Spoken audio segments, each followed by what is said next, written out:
Shalom saudara yang Tuhan Yesus Kristus kasihi, berjumpa kembali di channel ini. Dan hari ini kita akan kembali bersama-sama membaca dan merenungkan kebenaran firman Tuhan. Namun mari kita terlebih dahulu berdoa, memohon hikmat dan tuntunan Roh Kudus. Kita berdoa. Bapa di dalam sorga, kembali kami datang kepadamu, seraya mengucap syukur dan berterima kasih untuk berkat kemurahan Tuhan yang boleh kami terus rasakan sampai kepada hari ini. Secara khusus di mana kami kembali akan bersama-sama mengarahkan hati dan pikiran kami terhadap kebenaran firman Tuhan yang akan kami baca dan renungkan pada hari ini. Oleh sebab itu, mari Roh Kudus Engkau membimbing kami semua, sehingga firman Tuhan yang kami baca dan renungkan pada hari ini dapat membawa satu pembaharuan dalam kehidupan kami. Ini doa kami, dalam nama Yesus kami berdoa. Haleluya. Amin. Saudara yang Tuhan Yesus Kristus kasihi, firman Tuhan pada hari ini terambil dari 1 Korintus pasal 15 ayat 1 sampai dengan ayatnya yang ke-11. Nah, mari kita membaca bagian firman Tuhan ini. Dan sekarang saudara-saudara, aku mau mengingatkan kamu kepada Injil yang aku beritakan kepadamu dan yang kamu terima dan yang di dalamnya kamu teguh berdiri. Oleh Injil itu kamu diselamatkan, asal kamu teguh berpegang padanya seperti yang telah kuberitakan kepadamu, kecuali kalau kamu telah sia-sia saja menjadi percaya. Sebab yang sangat penting telah kusampaikan kepadamu, yaitu apa yang telah kuterima sendiri, ialah bahwa Kristus telah mati karena dosa-dosa kita sesuai dengan kitab suci, bahwa ia telah dikuburkan dan bahwa ia telah dibangkitkan pada hari yang ketiga sesuai dengan kitab suci, bahwa ia telah menampakkan diri kepada Kefas dan kemudian kepada ke-12 muridnya. Sesudah itu ia menampakkan diri kepada lebih dari 500 saudara sekaligus. Kebanyakan dari mereka masih hidup sampai sekarang, tetapi beberapa di antaranya telah meninggal. Selanjutnya ia menampakkan diri kepada Yakobus, kemudian kepada semua rasul, dan yang paling akhir dari semuanya, ia menampakkan diri juga kepadaku, sama seperti kepada anak yang lahir sebelum waktunya. Karena aku adalah yang paling hina dari semua rasul, bahkan tidak layak disebut rasul, sebab aku telah menganiaya jemaat Allah. Tetapi karena kasih karunia Allah, aku adalah sebagaimana aku ada sekarang, dan kasih karunia yang dianugerahkannya kepadaku tidak sia-sia. Sebaliknya, aku telah bekerja lebih keras daripada mereka semua, tetapi bukannya aku, melainkan kasih karunia Allah yang menyertai aku. Sebab itu, baik aku maupun mereka, demikianlah kami mengajar, dan demikianlah kamu menjadi percaya. Demikian saudara, teks firman Tuhan yang menjadi renungan kita pada hari ini. Dan tema firman Tuhan pada hari ini diambil dari ayatnya yang ke-10, itulah kasih karunia Allah yang tidak sia-sia. Nah saudara yang Tuhan Yesus Kristus kasihi, kata sia-sia ini menurut Kamus Besar Bahasa Indonesia mempunyai arti terbuang-buang saja. Tidak ada gunanya, tidak ada harganya, tidak ada manfaatnya, tidak ada hasilnya. Kata ini juga bisa berarti percuma, gagal, tidak berhasil, tidak mendapat apa-apa. Itulah definisi dari kata sia-sia. Nah, tema kita hari ini adalah kasih karunia Allah yang tidak sia-sia. Kasih karunia Allah yang tidak sia-sia ini berarti kasih karunia Allah itu berharga. Kasih karunia Allah itu pasti mendatangkan manfaat.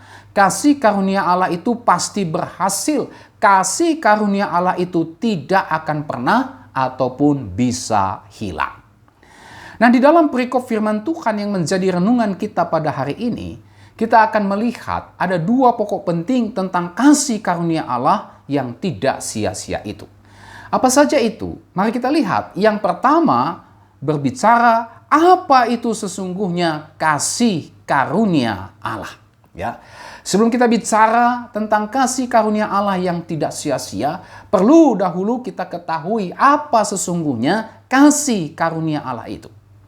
Saudara, kasih karunia Allah Ini adalah berkat Allah yang diberikan kepada kita secara cuma-cuma. Itulah keselamatan kekal di dalam Yesus Kristus. Sekali lagi, apa itu kasih karunia Allah? Kasih karunia Allah itu adalah berkat Allah, kebaikan Allah, anugerah Allah yang diberikan kepada kita secara cuma-cuma. Itulah keselamatan kekal di dalam Yesus Kristus. Allah mengaruniakan keselamatan kekal di dalam Yesus Kristus secara cuma-cuma. Ini berdasarkan kasih-Nya kepada kita. Oleh karena kita ini adalah orang yang berdosa, yang tidak bisa membebaskan diri dari cengkraman kuasa dosa, dan kita juga tidak bisa untuk membebaskan diri dari murka Allah. Ya, inilah berbicara tentang kasih karunia Allah. Allah menyatakan kasih-Nya, Allah menyatakan anugerah-Nya, Allah memberikan berkat-Nya kepada kita secara cuma-cuma. Mengapa cuma-cuma? Karena anugerah Allah itu tidak bisa dibeli oleh kekuatan, usaha, maupun pekerjaan kita.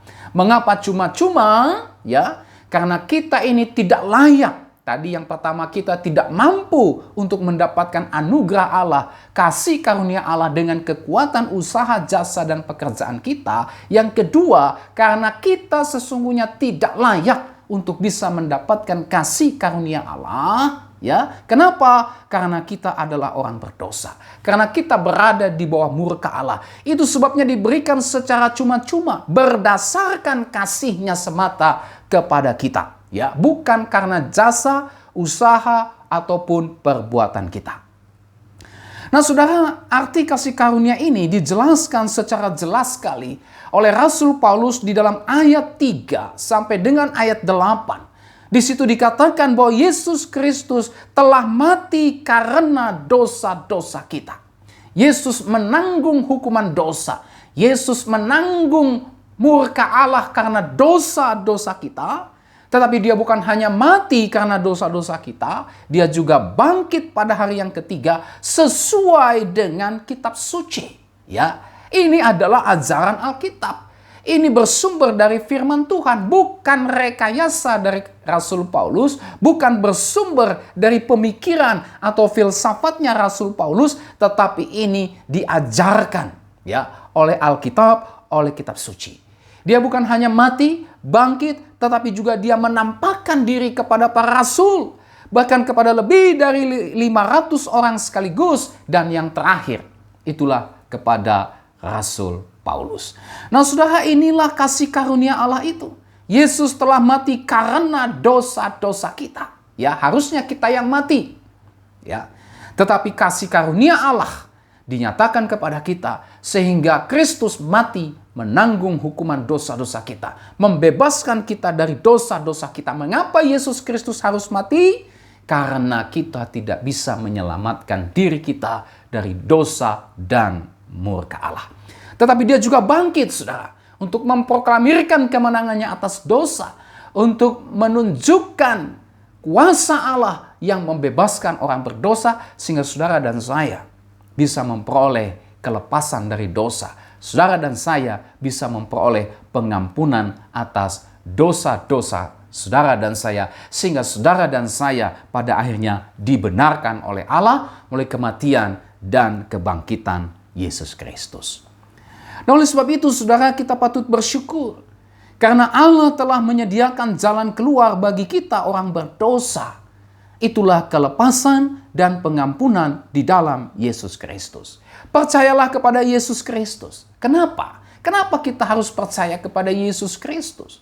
Oleh karena Yesus Kristus sajalah, hanya di dalam Dia sajalah kita bisa memperoleh kasih karunia Allah itu. Itulah kasih karunia Allah yang membebaskan kita dari dosa, yang membebaskan kita dari murka Allah, dan yang membawa kita masuk kepada persekutuan yang kekal dengan Allah. Ya, di luar Tuhan Yesus Kristus, kita tidak akan mendapatkan kasih karunia Allah ini. Tanpa Kristus, maka kita tidak akan bisa memperoleh kasih karunia Allah itu. Oleh sebab itu, hanya di dalam Yesus Kristuslah, ya, setiap orang yang berdosa bisa memperoleh kasih karunia Allah yang membebaskan manusia yang berdosa dari kuasa dosa dan dari kutuk dosa. Ya, inilah arti daripada kasih karunia Allah. Inilah definisi daripada kasih karunia Allah yang dijelaskan oleh Rasul Paulus di dalam ayat 1 sampai dengan ayatnya yang ke-7. Kita masuk yang kedua, saudara. Itulah mengapa kasih karunia Allah itu tidak sia-sia. Tema firman Tuhan hari ini, kasih karunia Allah yang tidak sia-sia. Mengapa dikatakan bahwa kasih karunia Allah itu tidak sia-sia? Ya. Yang pertama, saudara, kasih karunia Allah tidak sia-sia karena Allah sendiri yang mengerjakannya. Ya. Allah lah yang mengerjakan kasih karunia-Nya kepada kita sehingga kasih karunia itu tidak sia-sia. Tadi kita sudah melihat definisi daripada kasih karunia, berkat Allah, anugerah Allah, ya, yang diberikan kepada kita secara cuma-cuma, itulah keselamatan kekal di dalam Yesus Kristus. Dan kasih karunia Allah berupa keselamatan kekal di dalam Yesus Kristus itu tidak akan sia-sia dikaruniakan kepada orang berdosa, dikaruniakan kepada saudara dan saya. Mengapa tidak menjadi sia-sia? Karena Allah sendiri yang mengerjakannya, Allah sendiri yang merancangnya, Allah sendiri juga yang menggenapinya, dan Allah sendiri juga yang menjaga dan memeliharanya. Ya. Perhatikan saudara ayat 10 bagian A. Tetapi karena kasih karunia Allah, aku adalah sebagaimana aku ada sekarang. Ya. Dan kasih karunia yang dianugerahkannya kepadaku tidak sia-sia. Paulus mengatakan, karena kasih karunia Allah, aku ada sebagaimana aku ada sekarang. Karena kasih karunia Allah, aku sekarang ada sebagaimana aku ada sekarang. Itu bukan karena usahaku, itu bukan karena jasa-jasaku, itu bukan karena pekerjaanku, tetapi kasih karunia Allah. Aku sekarang yang bersungguh-sungguh menyerahkan hidupku untuk mengasihi dan melayani Kristus Juru Selamatku. Itu semua bukan karena usahaku, bukan karena jasaku, bukan karena pekerjaanku, tetapi kasih karunia Allah. Ya. Dan Paulus mengatakan kasih karunia Allah itu yang membuat aku menjadi ada sebagaimana aku ada sekarang, itu tidak akan pernah sia-sia. Itu tidak akan pernah gagal. Itu tidak akan pernah bisa hilang. Saudara, Paulus ada sekarang. Aku sebagaimana aku ada sekarang. Maksudnya, dia sekarang sudah ada di dalam Kristus. Dia adalah seorang yang percaya dan beriman kepada Kristus. Paulus mengatakan bahwa sekarang dia bisa percaya kepada Kristus. Dia bisa beriman kepada Kristus. Dia bisa memberikan seluruh hidupnya kepada Kristus. Cintanya, kasihnya kepada Kristus. Itu semata-mata adalah pekerjaan Allah di dalam dirinya. Saudara, Paulus telah berubah hidupnya. Kita membaca dalam Alkitab, Paulus dulu adalah seorang yang membenci kekristenan. Paulus dulu adalah seorang yang membenci Kristus. Bahkan bukan hanya membenci Kristus, membenci orang Kristen, membenci jemaat Tuhan, tetapi juga Paulus menganiaya orang Kristen. Paulus mencari orang Kristen untuk dianiaya, dipenjarakan, bahkan dia menjadi saksi ya ketika Stefanus, seorang pengikut Kristus, dirajam sampai mati. Ya. Tetapi saudara, Paulus yang dulu membenci Kristus, Paulus yang dulu membenci kekristenan, bahkan yang menganiaya orang-orang Kristen, sekarang berubah 180 derajat menjadi seorang yang beriman kepada Kristus. Ya, kok bisa? Ayat yang ke-9 dikatakan, karena aku adalah yang paling hina dari semua rasul, bahkan tidak layak disebut rasul, sebab aku telah menganiaya jemaat Allah. Ya. Mengapa Paulus bisa menyadari bahwa apa yang dulu disangkanya adalah sebuah bakti bagi Allah? Bahwa dulu perbuatannya yang menganiaya orang-orang Kristen, dia pahami itu sebagai pekerjaan bagi Allah, pelayanan kepada Allah. Tetapi setelah dia percaya kepada Kristus, justru apa yang dia lakukan itu adalah merusak pekerjaan Allah. Dia pikir menganiaya orang Kristen. Itu adalah pekerjaan Allah. Itu adalah wahyu Allah yang diberikan kepadanya. Tetapi setelah dia percaya kepada Kristus, bertemu dengan Kristus secara pribadi, dia tahu bahwa perbuatannya yang dahulu menganiaya jemaat-jemaat Kristus, yang dia pikir itu adalah kebenaran, justru itu adalah sebuah perbuatan berdosa di hadapan Allah. Ya. Itu sebabnya dia katakan, aku yang paling hina tidak layak disebut rasul, karena aku menganiaya jemaat Allah. Dia tahu keberdosaannya, dia tidak layak sebenarnya. Ya. Mengapa dia bisa menyadari akan hal ini? Dari seorang pembenci kekristenan, membenci Kristus, menganiaya gereja Tuhan, sekarang memberi hidupnya bagi Kristus, memberi hidupnya bagi gereja Kristus. Mengapa semuanya ini bisa terjadi? Tidak lain, tidak bukan. Semua itu adalah karena pekerjaan Allah di dalam hidup Rasul Paulus. Semua itu adalah karena kasih karunia Allah. Ya. Kasih karunia Allah lah yang bekerja di dalam diri Paulus sehingga dia bisa menyadari keberdosaannya. Ya, bukan hanya dia sadar bahwa dia orang berdosa, bahwa apa yang dilakukannya adalah sebuah perbuatan yang menentang Allah, tetapi juga pada akhirnya dia percaya. Dia beriman kepada Yesus Kristus dan dia memberi hidupnya sepenuhnya untuk mengikut dan melayani Kristus. Karena kasih karunia Allah. Demikian pula dengan jemaat di Korintus, saudara. Karena kasih karunia Allah lah, dalam ayat 1 dan ayat 2. Karena kasih karunia Allah lah yang membuat jemaat di Korintus bisa percaya kepada Yesus Kristus. Bahkan mereka bisa teguh berdiri di dalam kasih karunia Allah itu. Semua karena pekerjaan Allah. Semua karena karya Allah yang mengubah kehidupan Rasul Paulus dan juga jemaat di Korintus yang dulu tidak percaya Allah. Yang dulu tidak percaya Kristus, sekarang menjadi percaya dan beriman kepada Yesus Kristus. Luar biasa, saudara. Nah, di dalam bagian ini, saudara, kita belajar bahwa kita bisa percaya dan beriman kepada Yesus Kristus. Ini bukan karena perbuatan kita. Ini bukan karena jasa. Ini bukan karena usaha dan pekerjaan kita. Bukan, saudara. Kita bisa percaya dan beriman kepada Yesus Kristus. Ini semata-mata adalah karya dan pekerjaan Allah di dalam diri kita. Ya, kita bisa percaya, kita bisa beriman kepada Yesus Kristus. Ini sekali lagi bukan jasa, usaha, pekerjaan kita, karya kita, tetapi mutlak karya dan pekerjaan Allah di dalam diri kita. Kita bisa bertobat dari dosa-dosa kita. Kita bisa menyadari keberdosaan kita. Kita menyadari bahwa diri kita ini adalah orang yang terhilang. Kita sadar bahwa kita tidak bisa menyelamatkan diri kita dari dosa-dosa kita. Bahkan dengan usaha, pekerjaan, perbuatan baik kita. Ya.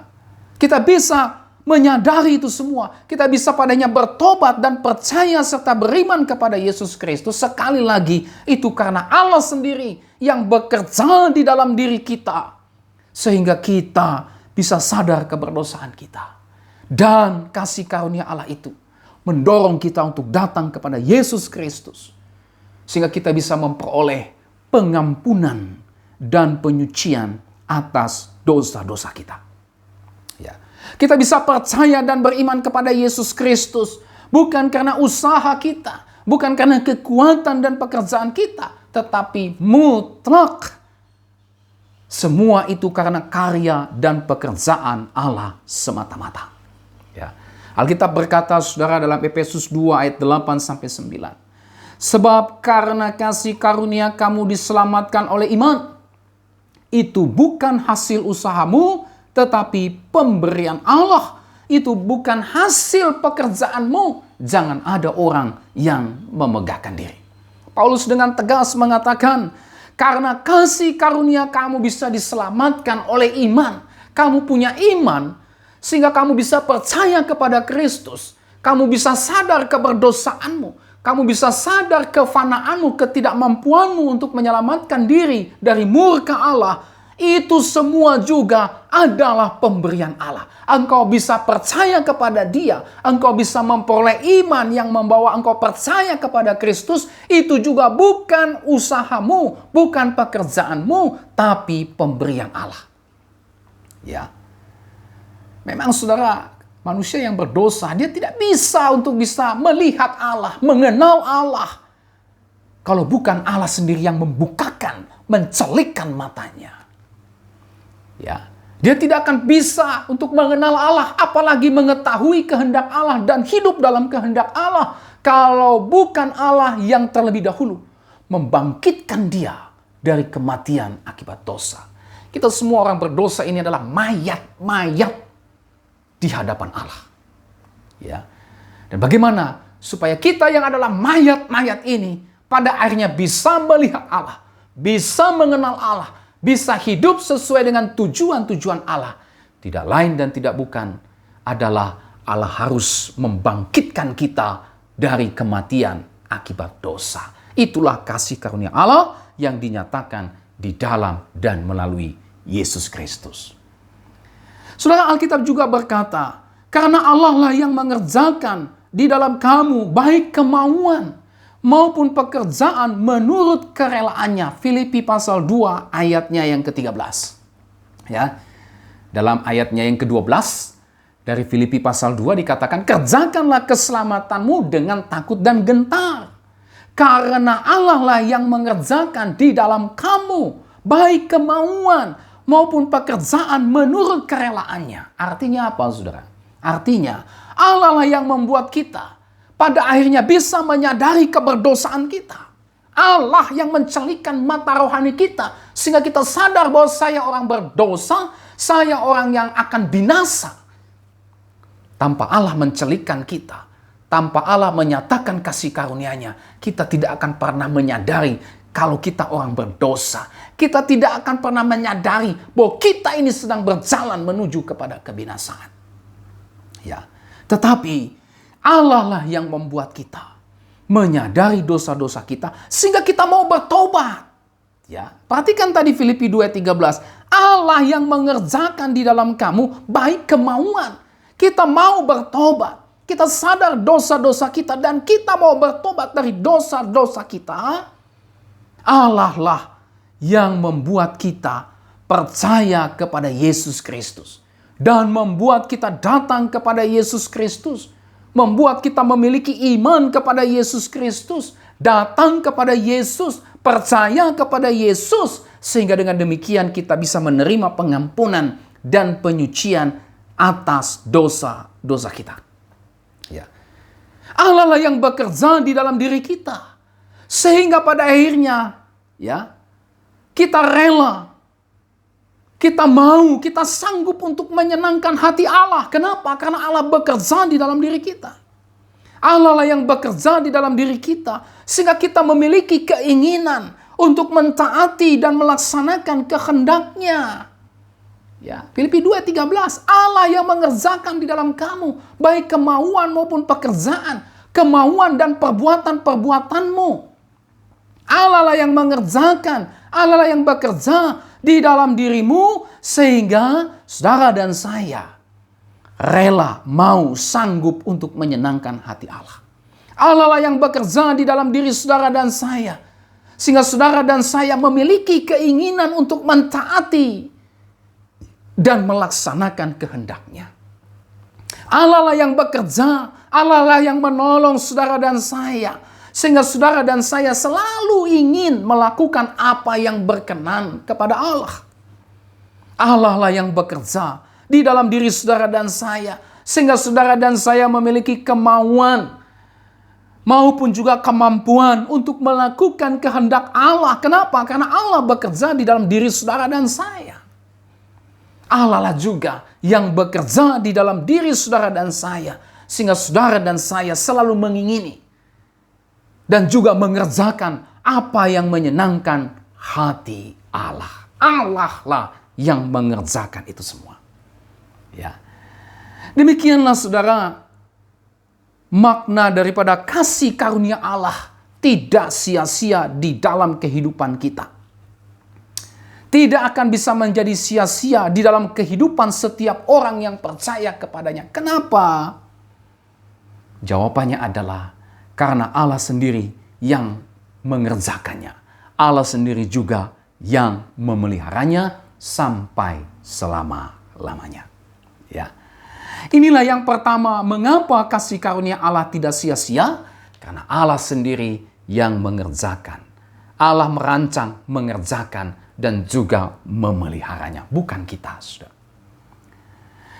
Nah, oleh karena Allah telah mengerjakan kasih karunia-Nya, yang kedua, di dalam diri kita, maka sudah seharusnya lah kita tidak menyia-nyiakan kasih karunia Allah yang telah diberikan kepada kita. Ya. Allah sudah mengerjakan kasih karunia-Nya di dalam diri kita, maka respon kita, tentu kita tidak akan menyia-nyiakan kasih karunia Allah yang telah dinyatakannya kepada kita. Saudara, oleh karena Allah telah mengerjakan kasih karunia-Nya di dalam diri Rasul Paulus, maka sekarang Rasul Paulus, dia tidak lagi menyia-nyiakan kasih karunia Allah dengan terus hidup kembali dalam dosa, tetapi hidup bagi Allah dengan penuh kesungguhan. Ya, dulu dia menganiaya jemaat Tuhan, tapi pada saat dia berjumpa secara pribadi dengan Kristus, pada saat dia menerima kasih karunia Allah yang melepaskan dia dari dosa, dia tidak lagi menjadi penganiaya jemaat, tetapi sekarang dia menjadi pendiri jemaat. Ya, dia dulu yang menganiaya orang Kristen, sekarang dia sedia memberi diri dianiaya, mengalami penganiayaan demi Injil, demi kemajuan perkembangan dari gereja Tuhan. Kenapa? Semua pekerjaan Allah. Ya, oleh karena Allah telah menyatakan kasih karunia-Nya kepada Rasul Paulus, maka sekarang Paulus, dia tidak lagi hidup dalam kehidupan yang lama. Sekarang dia hidup bagi Allah dengan penuh kesungguhan. Perhatikan ayat 10. Tetapi karena kasih karunia Allah, aku adalah sebagaimana aku ada sekarang. Dan kasih karunia yang dianugerahkannya kepadaku tidak sia-sia. Sebaliknya, perhatikan kalimat ini. Aku telah bekerja lebih keras daripada mereka semua, tetapi bukannya aku, melainkan kasih karunia Allah yang menyertai aku. Ya, sekarang Paulus sudah ada di dalam Kristus, dan kehidupannya sekarang di dalam Kristus adalah kehidupan yang diberikan, yang digunakan untuk kemuliaan Kristus.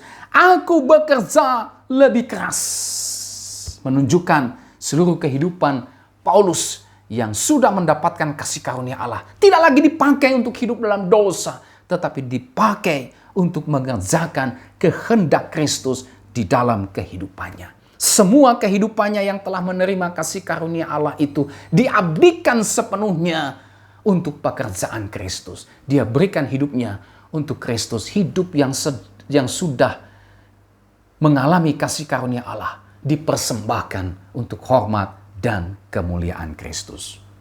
Demikian juga saudara dengan jemaat di Korintus.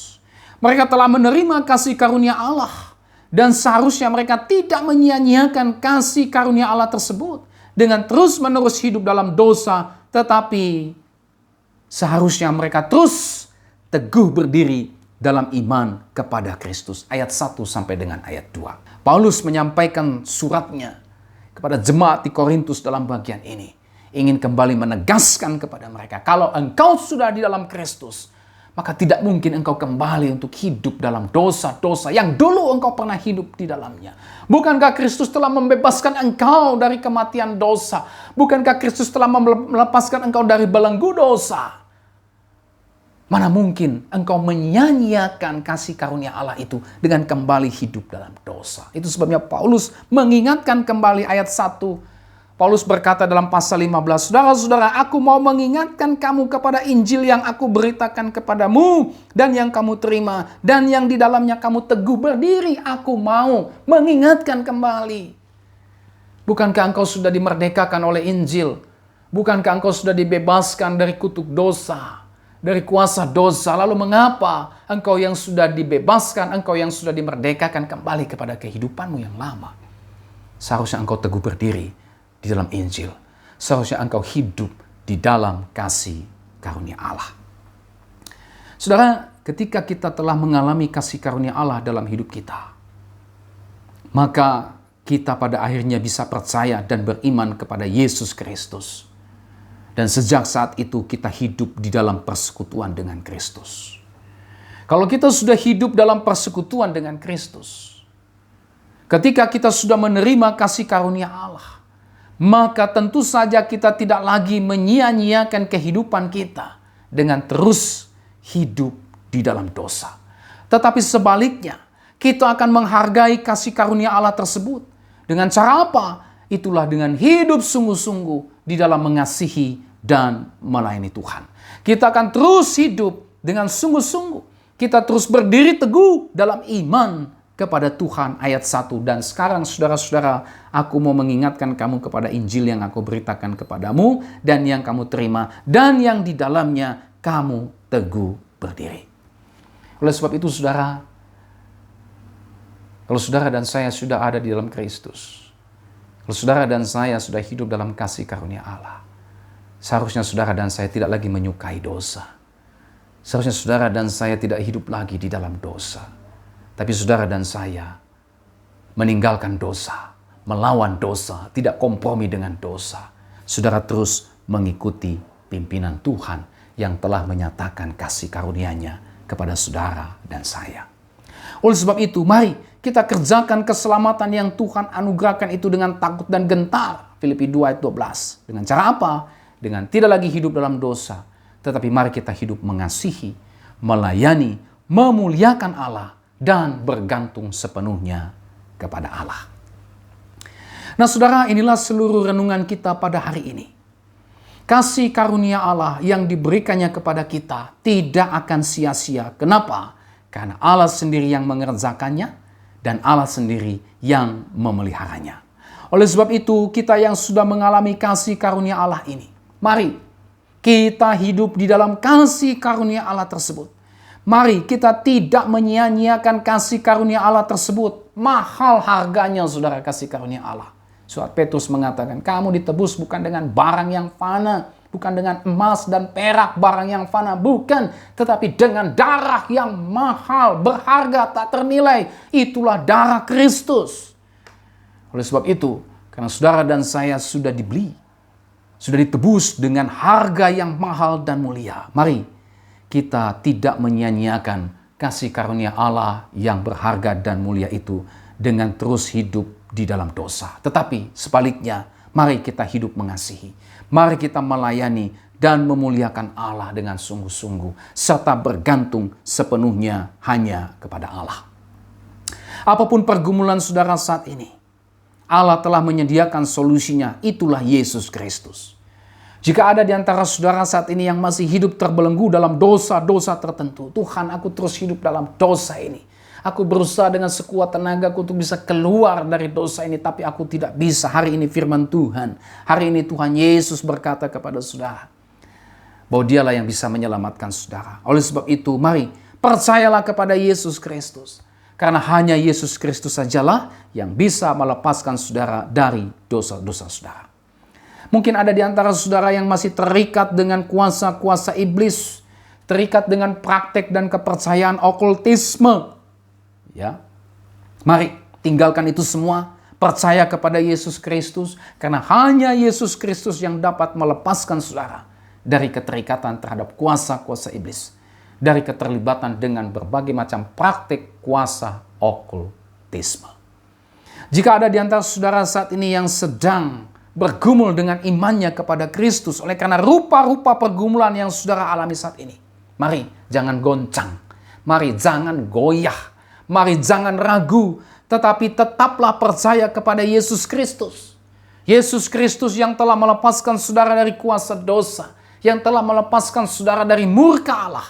Dia juga sanggup dan berkuasa untuk memberi saudara kekuatan, untuk memberi saudara penghiburan dan damai sejahtera, sehingga saudara dapat menanggung dan melewati setiap pergumulan yang saudara alami saat ini. Percayalah bahwa Tuhan Yesus tidak pernah meninggalkan saudara. Bacalah Alkitab saudara dan imani janji firman Tuhan, janji penyertaan Tuhan dalam hidup saudara, sehingga saudara dan saya dapat terus teguh di dalam iman kepada Yesus Kristus. Tuhan memberkati saudara dan dengan firman-Nya, mari kita berdoa. Terima kasih untuk firman-Mu ini Tuhan. Kasih karunia Allah tidak pernah menjadi sia-sia. Anugerah keselamatan yang Tuhan berikan kepada kami tidak akan pernah bisa hilang. Tidak akan pernah bisa gagal. Karena Engkau sendiri yang mengerjakannya. Engkau sendiri yang memeliharanya. Oleh sebab itu Tuhan, biarlah Tuhan meneguhkan iman percaya kami. Jika selama ini ada keraguan dalam kehidupan kami, keraguan terhadap keselamatan kami, Tuhan teguhkanlah iman percaya kami. Bahwa yang memegang keselamatan itu bukanlah kami. Karena kalau kami bersandar kepada kekuatan kami, mustahil kami bisa bertahan sampai akhir. Tetapi karena Allah yang memegang kami, dan tidak ada seorang pun yang bisa merebut mereka dari tangan Bapa, merebut kami dari tangan Bapa, maka keselamatan itu pasti ya dan amin. Tetapi bukan berarti kami terus hidup dalam dosa, melainkan kami terus menjalani anugerah keselamatan itu dengan terus hidup dalam bertekun, dalam persekutuan dengan Allah. Apapun tantangan persoalan yang kami alami saat ini Tuhan, itu merupakan sebagai ujian iman bagi kami. Untuk kami terus diasah, untuk kami semakin dalam mengenal Engkau dalam kehidupan kami, bahkan terus memperkokoh iman kami kepada Tuhan. Berkati kami semua dengan firman-Mu, lawatlah setiap kami dengan firman-Mu, baharuilah kami dengan firman-Mu ini. Terpujilah nama-Mu, dalam nama Yesus kami berdoa, haleluya, amin. Puji Tuhan saudara, sampai kita berjumpa kembali. Tuhan Yesus memberkati saudara dan shalom.